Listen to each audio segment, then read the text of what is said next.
Welcome back. అగ్గి రాజుకుంటోంది. మారిన రాజకీయ మంటలు పుట్టిస్తోంది.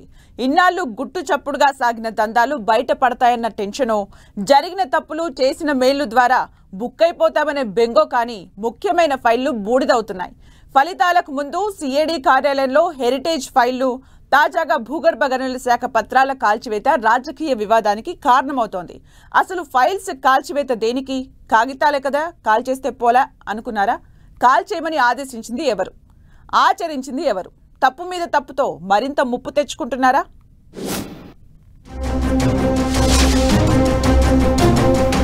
ఏపీ రాజకీయం వేడెక్కుతోంది.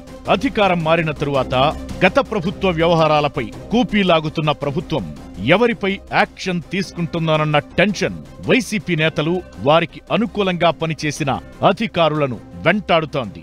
ఇప్పటికే ఎక్సైజ్, మైనింగ్ శాఖ వ్యవహారాలపై విచారణ చేస్తున్న ప్రభుత్వం కీలక ఆధారాలు సేకరించిందంటున్నారు. ఇదే సమయంలో విజయవాడలో భూగర్భ గనుల శాఖకు చెందిన కీలక పత్రాలు రహస్యంగా కాల్చివేయడం చర్చనీయాంశమైంది.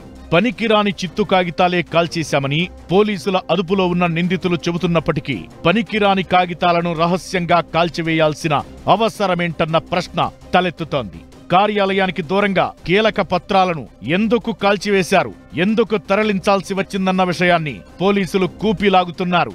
ఇప్పటికే కొన్ని వ్యవహారాల్లో అడ్డంగా దొరికిపోయిన నేతలు, అధికారులు పత్రాలను కాల్చివేసి ఆధారాలు మాయం చేయాలనుకోవడం ద్వారా మరో తప్పు చేసినట్లయింది. రాష్ట్రంలో చంద్రబాబు అధికారంలోకొచ్చిన తరువాత ప్రభుత్వంలో ప్రక్షాళన ప్రారంభించారు. ఆర్థిక శాఖతో పాటు పోలవరం, అమరావతి, ఎక్సైజ్, మైనింగ్ డిపార్ట్మెంట్లపై శ్వేతపత్రాలు విడుదల చేయాలని నిర్ణయించారు. ఇప్పటికే పోలవరం, అమరావతి శ్వేతపత్రాలు విడుదల చేశారు.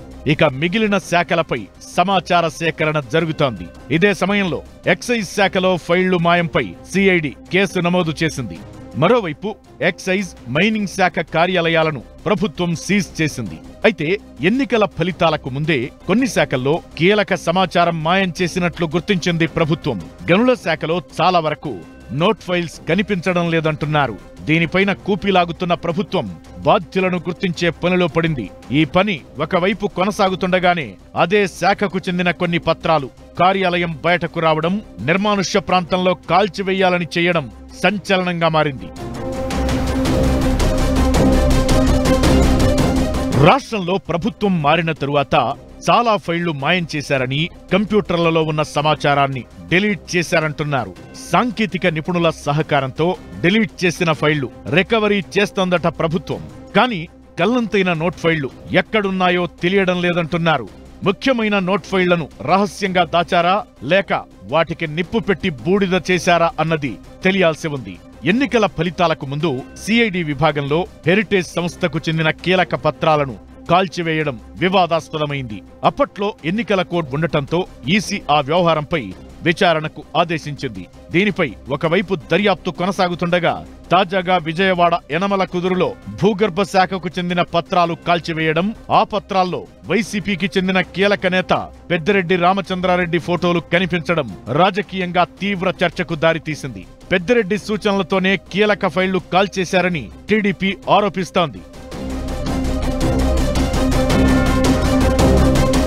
ప్రభుత్వం మారి దాదాపు నెల రోజులు కావస్తున్నా అధికారులు ఇంకా పాత వాసనలు వదిలించుకోలేకపోతున్నారని, గతంలో చేసిన తప్పులకు ఎక్కడ బలైపోతామనే భయంతోనే ఫైళ్లు కాల్చేయడం వంటి దుశ్చర్యలకు పాల్పడుతున్నారని ఆగ్రహం వ్యక్తం చేస్తోంది టీడీపీ.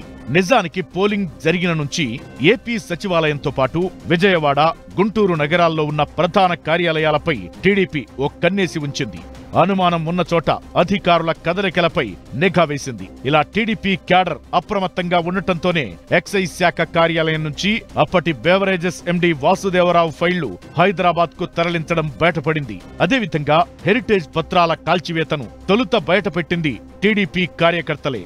తాజాగా విజయవాడ సంఘటనలోనూ పత్రాలు తీసుకొచ్చిన కారును వెంబడించి అందులోని 3 వ్యక్తులను పట్టుకున్నది టీడీపీయే. నిన్ను వదలని నీడను నేను అన్నట్లు అక్రమార్కులను నీడలా వెన్నాడుతున్న టీడీపీ నేతలు ఫైళ్ల దహనాలను అడ్డుకుంటున్నారు.